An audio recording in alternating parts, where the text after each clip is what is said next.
आज के इस वीडियो के अंदर मैं आपको एमसीबी, एमसीसीबी और एक आरसीसीबी जिसे हम ईएलसीबी भी बोलते हैं, इन तीनों के बीच में सारे डाउट क्लियर करने वाला हूं।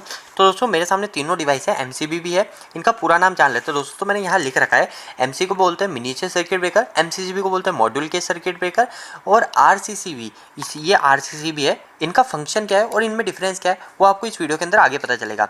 अभी फुल फॉर्म की बात करते हैं तो आरसीसीबी की जो फुल फॉर्म होती है वो होती है रेसिडुअल करंट सर्किट ब्रेकर, और इसको एक और नाम से जाना जाता है जो बोलते हैं ईएलसीबी। ईएलसीबी फुल फॉर्म होती है अर्थ लीकेज सर्किट ब्रेकर। तो दोस्तों अब हम बात करते हैं कि आखिर इन तीनों डिवाइस को कहाँ लगाया जाता है और इसका फंक्शन क्या क्या है। तो दोस्तों ये तीनों डिवाइस अगर एक ही होते तो एक ही डिवाइस होता, पर ये तीनों अलग अलग डिवाइस बने तो इनका यूज क्या क्या है वो मैं आपको बता देता हूँ। तो दोस्तों ये एक एमसीबी है जो कि 32 एम्पेयर की है। आपको कोई भी डिवाइस किसी भी एम्पियर का देखना है कि वो कितने एम्पियर का है, यानी उसका जो रेटेड करंट है वो कितने एम्पियर है, तो उसको देखने के लिए आपको यहाँ पे देखना पड़ेगा। जैसे यहाँ पे लिखा है C32। पर दोस्तों कोई कोई सर्किट ब्रेकर जैसे ये एमसीसीबी है या फिर एसीबी जो होती है जो हमारी कंपनी में लगाई जाती है, तो उस पर लिखा होता है दोस्तों, मैं यहाँ पे आपको बताता हूँ, एक आई एन करके लिखा होता है। वो आई एन का मतलब होता है रेटेड करंट। जैसे ये भी इस पर दिख रहा होगा आपको आई एन 100 एम्पियर, तो मतलब ये एमसीसीबी जो है ये 100 एम्पियर की है, पर ये जो एमसीबी है ये हमारे 32 एम्पियर की। तो आपको ध्यान रखना है, कहीं पे डायरेक्ट 32 एम्पियर शो कर दिया जाता है, जैसे यहाँ पे क्या है 40 एम्पियर शो, और दोस्तों कहीं कहीं पे होता है आई एन लिखा होता है, I n equal to 100 ampere, तो ये हमारी एमसीसीबी 100 एम्पियर की है। अभी लोग बाग कोई कंफ्यूज होता है कि 160 एम्पियर की एमसीसीबी है। नहीं दोस्तों ऐसा नहीं है। ये सबसे पहले मैं आपको इसकी रेटेड करंट बता देता हूँ कि आखिर ये रेटेड करंट कितने तक आती है। तो दोस्तों हमारी जो एमसीबी जो होती है वो एमसीबी हमारे 63 एम्पियर तक ही आती है, ओनली 63 एम्पियर के नीचे होती है। और जो हमारी जो एमसीसीबी है ये हमारी 100 एम्पियर से तो स्टार्ट होती है। दोस्तों आपको एक चीज़ बताऊं मैं कि हमारी जो एमसीबी है और एमसीसीबी है दोनों सेम ही डिवाइस है, यानी जो हमको जो प्रोटेक्शन के मामले में जो चीज़ आती है ना, क्या कि हमको क्या प्रोटेक्शन दे रही है, तो ये दोनों जो प्रोटेक्शन देती है बिल्कुल सेम देती है। ये दोनों की सिर्फ दो प्रोटेक्शन होती है, एक होती है शॉर्ट सर्किट प्रोटेक्शन और एक होती है ओवरलोड प्रोटेक्शन।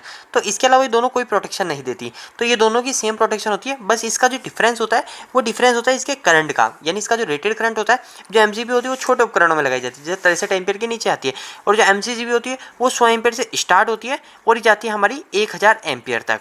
तो दोस्तों 1000 एम्पियर तक ये हमारी एमसीसीबी आती है। तो दोस्तों अब बात करते हैं कि आखिर इनमें और डिफरेंस कुछ होते होंगे। अगर ये इतनी बड़ी डिवाइस है तो आखिर इसमें कुछ तो डिफरेंस होता होगा, और दोस्तों रियल में इनमें कुछ डिफरेंस भी होता है, वो मैं आपको क्लियर करूंगा। इसके बाद दोस्तों थर्ड डिवाइस जो है वो है ईएलसीबी, जिसे अर्थ लीकेज सर्किट ब्रेकर बोला जाता है। और दोस्तों इसकी जो रेटिंग आती है, इसकी रेटिंग भी हमारी एमसीबी की तरह 63 एम्पियर तक ही आती है। दोस्तों इनका मैंने आपको प्रोटेक्शन बताई कि इन दोनों की प्रोटेक्शन सेम होती है, दोनों की सेम प्रोटेक्शन होती है। एक शॉर्ट सर्किट, मैं यहाँ लिख देता हूँ, एक short circuit protection, short circuit, और एक होती है ओवरलोड प्रोटेक्शन। पर दोस्तों इसकी प्रोटेक्शन क्या होती है, तो दोस्तों ये प्रोटेक्शन करती है हमारी ईएलसीबी प्रोटेक्शन करती है हमको लीकेज करंट पे, LEAKEGE लीकेज करंट प्रोटेक्शन। तो दोस्तों अभी बात करते हैं कि आखिर शॉर्ट सर्किट और ओवरलोड और ये लीकेज करंट क्या होता है। तो दोस्तों शॉर्ट सर्किट प्रोटेक्शन, आप मानिए जैसे मेरे पास एक लोड है, 30 एम्पियर करंट लेना चाहिए उसका, अगर वो 30 एम्पियर ज़्यादा करंट ले रहा है तो किसी कारणवश ले सकता है। जैसे एक मोटर का एग्जांपल मानिए, तो मोटर की बेरिंग जाम हो गई, मोटर की बेरिंग खराब हो गई, तो मोटर की बेरिंग खराब होने के कारण क्या होगा, हमारी जो मोटर होगी वो हमारी ज़्यादा करंट लेने लग जाएगी। तो करंट जैसे 30 एम्पियर लेना चाहिए वो 30 की जगह 35 एम्पियर, 40 एम्पियर ऐसे करंट ले रही है, तो वो होगा हमारा ओवरलोड प्रोटेक्शन, क्योंकि वो करंट ज़्यादा ले रही है, तो वो कहलाता है ओवरलोड। पर दूसरी चीज़ होती है शॉर्ट सर्किट। तो ये शॉर्ट सर्किट क्या होता है, तो शॉर्ट सर्किट होता है हमारा फेस न्यूट्रल आपस में भिड़ना, यानी शॉर्ट हो जाना, फेस आपस में भिड़ जाना, यानी कि आपस में जो हाई फॉल्ट जो होते हैं ना, जो ज़्यादा करंट झेलते हैं, तो वो कहलाते हैं हमारे शॉर्ट सर्किट प्रोटेक्शन। और जो हमारा जो ओवरलोड कहलाते हैं, ओवरलोड हमारा कुछ एम्पियर ज़्यादा कहलाता है। अब जैसे 32 एम्पियर की एमसीबी है और इसमें 40 एम्पियर करंट फ्लो करा देंगे, तो ये कुछ समय बाद ट्रिप होगी, कुछ समय मतलब यानी 10 सेकंड हो गया, 20 सेकंड हो गया, इससे समय के बाद ट्रिप होगी, ऐसे नहीं ये हैंड टू हैंड ट्रिप हो जाएगी। और दोस्तों शॉर्ट सर्किट प्रोटेक्शन में क्या होगा, शॉर्ट सर्किट प्रोटेक्शन में इसमें से हजारों एम्पियर करंट फ्लो होगा, यानी 500 एम्पियर हो गया, 1000 एम्पियर करंट फ्लो हो गया, तो ऐसा करंट फ्लो हुआ ना तो उसे इंस्टेंट ट्रिप कर जाएगी, मतलब 1 सेकंड में ट्रिप कर जाएगी। तो उसे ये फर्क होता है शॉर्ट सर्किट और ओवरलोड प्रोटेक्शन। शॉर्ट सर्किट के अंदर बहुत ज़्यादा करंट फ्लो होता है एक बार के अंदर, क्योंकि आपस में फेस भिड़ जाता है और आपस में फेस न्यूट्रल भिड़ जाता है, वो शॉर्ट सर्किट कहलाता है। अब दोस्तों ये भी हमको सेम प्रोटेक्शन देती है, तो इसकी भी आप समझ गए होंगे। अब दोस्तों बात करते हैं ईएलसीबी। तो ईएलसीबी हमको देती है लीकेज करंट प्रोटेक्शन। तो लीकेज करंट क्या होता है, तो दोस्तों सबसे पहली चीज़ मैं बता दूँ, ये हमको प्रोटेक्शन देती है हमको, यानी ये जो प्रोटेक्शन होती है ये होती है दोस्तों हमारी पर्सनल सेफ्टी के लिए। आप इसको बोलते हैं पर्सनल सेफ्टी के लिए प्रोटेक्शन होती है।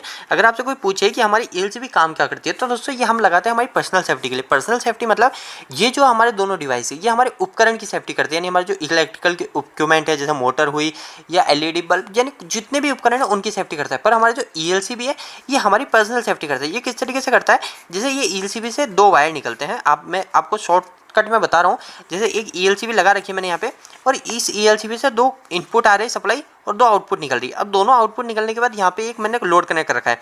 अब मेरा ये लोड क्या करता है, मेरा ये लोड 10 एम्पियर करंट फ्लो करता है इसमें, है ना, 10 एम्पियर करंट लेता है मेरा लोड। अब दोस्तों इसमें 10 एम्पियर करंट फ्लो होता रहा है, तो दोस्तों ऐसा कभी इसमें फॉल्ट आया, जैसे यहाँ पे वायर कट गया, तो क्या होगा, अगर जैसे कोई शख्स यहाँ पे आके इसको छूता है तो क्या होगा, इधर से जो फेस से जो करंट आएगा वो तो 10 एम्पियर की जगह 11 एम्पियर आएगा ना। पर दोस्तों जो वहाँ पर रिटर्न जो होगा ना, वो रिटर्न ओनली 10 एम्पियर हो पाएगा। ऐसा क्यों, तो दोस्तों कुछ करंट क्या आपकी बॉडी के होते हुए अर्थ में चले जाएगा, या फिर कुछ करंट आपकी बॉडी के अंदर आ जाएगा, तो वो क्या लीकेज हो गया, यानी जितना आ रहा है करंट उतना जा नहीं पा रहा, तो वो जा नहीं पा रहा, तो ये उसको सेंस करती है और उस समय ये इंस्टेंट ट्रिप कर देती है। अब दोस्तों इसमें और इसमें डिफरेंस की बात करते हैं, क्या डिफरेंस क्या है। तो दोस्तों सबसे पहली चीज़, तो इसके अंदर दोस्तों देखिए आपको कोई ट्रिपिंग का लेवल नहीं मिलता है, यानी ट्रिपिंग का जो बटन होता है नहीं मिलता है। पर दोस्तों एमसीसीबी और आरसीसीबी इन दोनों के अंदर आपको ट्रिप का बटन मिलता है। ये ट्रिप का बटन क्या काम आता है, ये टेस्ट बटन कहलाता है। तो दोस्तों जैसे ये एमसीबी सही है या खराब है, आप इसको कैसे चेक करेंगे, इसको आप चेक कर सकते हो। इसको आप कैसे चेक करोगे, दोस्तों आपको एक और चीज़ बताऊँ, जैसे अभी ये बंद पोजीशन में, जैसे ऑन पोजीशन में ये ऐसे करते हैं हम इसको और दबाते हैं तो ऑटोमेटिक ट्रिप हो जाती है, मतलब ये सही है। पर दोस्तों ये बंद पोजीशन में भी ऑटोमेटिक ट्रिप होनी चाहिए। जैसे बंद है, ये बंद है एमसीसीबी और मैंने इसको दबाया तो ये ऑटोमेटिक ट्रिप हो जाती है। तो दोस्तों ये एक फ़ायदा है एमसीसीबी के अंदर, पर ये ऐसा एमसीबी में नहीं आता है। दूसरी चीज़ दोस्तों कि आरसीसीबी में भी टेस्ट बटन होता है, पर जो टेस्ट बटन होता है ये ओनली सप्लाई देने के बाद ही काम करता है। एमसीसीबी में जो टेस्ट बटन होता है वो हमारी सप्लाई ऑफ में भी काम करेगा, पर आरसीसीबी में अभी मैं इसको दबाऊंगा तो टेस्ट बटन काम नहीं करेगा। तो इसका मतलब ये नहीं कि आप आरसीसीबी को फेंक दो या ईएलसीबी जिसे बोलते हैं इसको फेंक दो, ऐसा नहीं। ये बिल्कुल सही है, इसमें आप सप्लाई दे दीजिए, फिर बाद में आप इसको बटन को दबाइए तो ये अपने आप ट्रिप होएगी।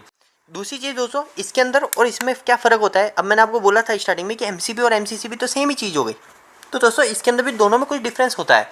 सबसे पहला डिफरेंस मैंने आपको बताया कि ये 63 एम्पियर तक की आती है और ये 100 एम्पियर से तो स्टार्ट होती है। दूसरी चीज़ दोस्तों इसके अंदर टच बटन होता है, मैंने आपको बताया। तीसरी चीज़ दोस्तों इसके अंदर एक और चीज़ होती है, वो होती है इसका पोर्ट। अब ये पोर्ट क्या है, तो दोस्तों ये पोर्ट है इसको करंट को एडजस्ट करने के लिए। अब दोस्तों ये छोटी डिवाइस में लगाती है, तो छोटे डिवाइस तो फिक्स होते हैं कि हम एक डिवाइस के लिए ला रहे हैं तो उसके अंदर हम फिक्स कर देंगे। पर दोस्तों ये एमसीसीबी क्या करते हैं, हम किसी भी यानी जैसे 3-4 लोड हुए उस 3-4 लोड पे एक एमसीसीबी लगा देते हैं। तो उससे क्या होता है ना दोस्तों, कभी हमारा कोई लोड ख़राब हो गया तो हमको वो बंद करना है, तो उस समय हम क्या करेंगे, इसकी जो रेटिंग होगी ना इसको एडजस्ट कर सकते हैं। जैसे 100 एम्पियर है तो इसको हम 80 एम्पियर कर सकते हैं, 90 एम्पियर कर सकते हैं, वो इस पोर्ट से कर सकते हैं। अगर आप इसको एक टेक्निकल लैंग्वेज में बोले तो आप इसको ये बोल सकते हो कि आप जो है इसका ट्रिप लेवल को एडजस्ट कर सकते हो, पर इसके अंदर आप ट्रिप लेवल एडजस्ट नहीं कर सकते हो। ये 32 एम्पियर है तो ये 32 एम्पियर पे ही काम करेगी। इसके अंदर भी ऐसा कुछ नहीं, क्योंकि ये भी छोटे उपकरण में लगाई जाती है। तो ये दोनों ही 63 एम्पियर तक आती है और ये 1000 एम्पियर तक आती है। तो दोस्तों ये फ़र्क होता है एमसीबी, एमसीसीबी और ईएलसीबी पे। तो दोस्तों मैंने जितना हो सके इस वीडियो को छोटा बनाने की कोशिश करी। अगर फिर भी आपके कोई क्वेश्चन रह गए हो तो आप मुझे कमेंट बॉक्स में कमेंट कीजिए, मैं नेक्स्ट वीडियो में उसको कंप्लीट करने की कोशिश करूँगा। अगर आपको कोई भी इलेक्ट्रिकल से जुड़ा भी कोई सवाल है तो आप मुझे नीचे कमेंट बॉक्स में कमेंट कीजिए। यह वीडियो आपको कैसा लगा दोस्तों, वीडियो को एक लाइक करके जरूर बताना। इलेक्ट्रिकल वीडियोस अगर आप हिंदी में देखना पसंद करते हैं इस चैनल को आज ही सब्सक्राइब कर लीजिए। आज के लिए इतना ही, धन्यवाद।